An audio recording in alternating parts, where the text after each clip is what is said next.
In the exasperating world of motoring, it's not just a question of jam tomorrow. It's jam today and every day. And the more cars there are on the roads, the longer it takes to drive to work, if you must drive to work. If you're on four wheels, you go by stops and starts. But on two wheels, the stops are fewer. A motor scooter, for instance, can weave in and out of the traffic.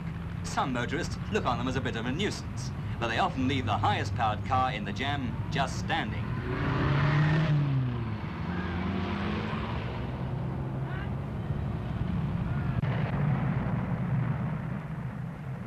And parking a scooter is easier than parking a car. With these advantages and its relatively low price, an average machine costs about £160, it's not surprising that the scooter population of Britain has in 10 years increased from 4,250 to 470,000. And of course, a scooter can be run on a shoestring. Most scooters will do around 100 miles to a gallon of oil and petrol mixture. The motor scooter was invented in Britain just after the First World War, but the idea didn't catch on.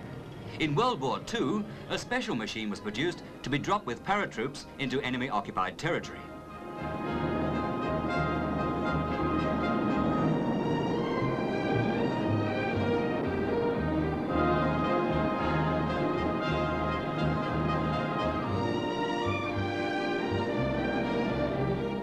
This miniature, called a corgi, came down by parachute, folded up in its own container.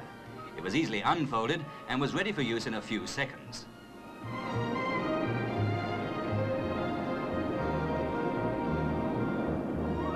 There are very few corgis left today, but these members of the London Federation of Boys Clubs are taking part in what they call a go-bike rally on tiny machines very similar to them.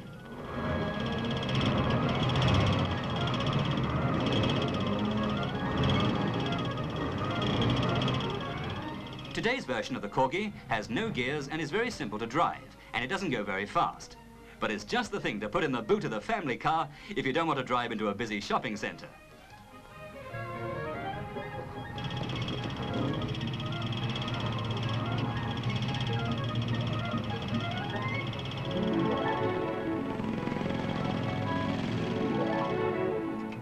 This little runabout is really halfway between a motorcycle and a scooter. The true motor scooter, however small, is in law a motorcycle, but it has three main differences.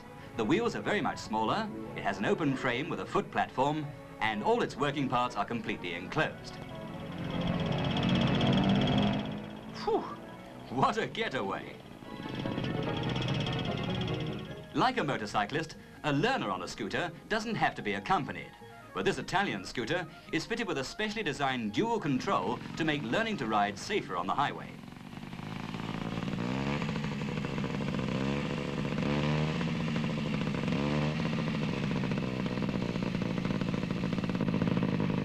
After the Second World War, Italy went into the scooter business in a big way, and they're still the biggest producers in the world.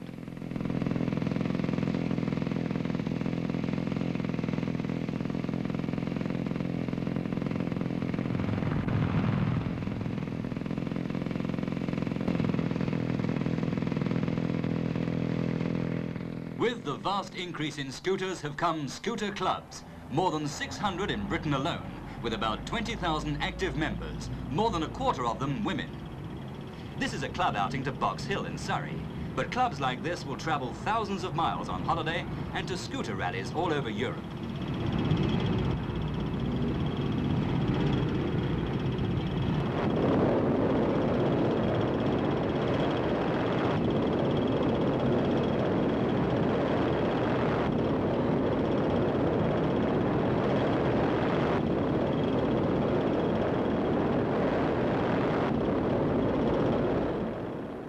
One advantage of getting to the top of any hill is that you can get away from the crowd and the noise.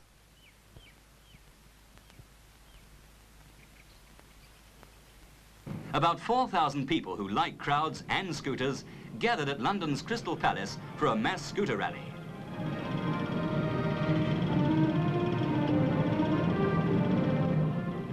And some drivers gave an exhibition of their skill at getting round obstacles.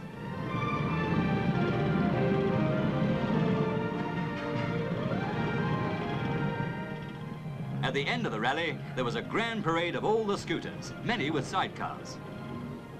This is the first completely automatic British scooter.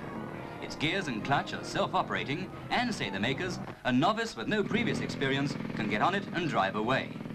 Today, nearly 90,000 new scooters are sold in Britain each year, and more of them are British-made, though the United Kingdom only entered the scooter market seriously about 5 years ago. Top speed of a scooter is about 45 miles an hour, but they vary in size and power, between 50 and 280 cc. About 40% of the scooters in Britain are owned by women.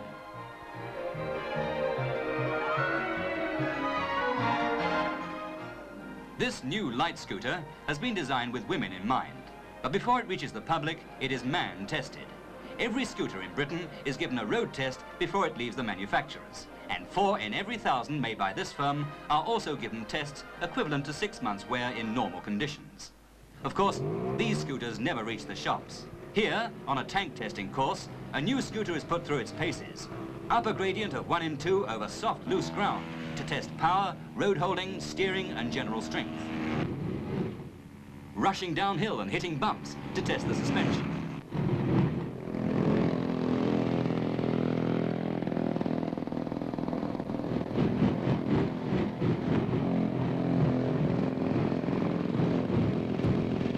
Throw 6 inches of water to make sure that all parts are sealed. If a scooter survives this sort of thing, it should stand up to Mum popping round to the shops on it, even if she's a heavyweight. After the test, the scooter will be taken to pieces and examined, so that, if necessary, modifications can be made to future models. Today, scootering is another motorized sport that has become international. To this rally at London's Haringey Stadium came visitors from 13 European countries, as well as Africa and the United States, and many took part in the competitions. There are still scooters, of course, without even the tiniest engine, which rely on child power or manpower.